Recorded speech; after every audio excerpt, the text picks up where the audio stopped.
గుప్త సామ్రాజ్యం క్రీస్తు శకం 325 నుంచి 500 వరకు. సంప్రదాయ చరిత్రకారులచే స్వర్ణ యుగంగా అభివర్ణింపబడిన యుగం గుప్తయుగం. గుప్తుల చరిత్రకు ప్రధాన ఆధారాలు: శాసన, నాణేలు, సాహిత్యం ఆధారాలు.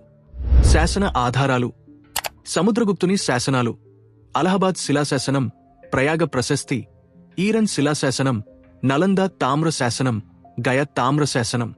రెండవ చంద్రగుప్తుని శాసనాలు: మెహ్రౌలి ఉక్కు స్తంభ శాసనం, ఉదయగిరి గుహా శాసనాలు. కుమారగుప్తుని శాసనాలు: సాంచి, గద్వాశిల శాసనాలు, బిల్వాడ్ స్తంభ శాసనం, మాండసోర్ శాసనం. స్కందగుప్తుని శాసనాలు: బీటారీ స్తంభ శాసనం.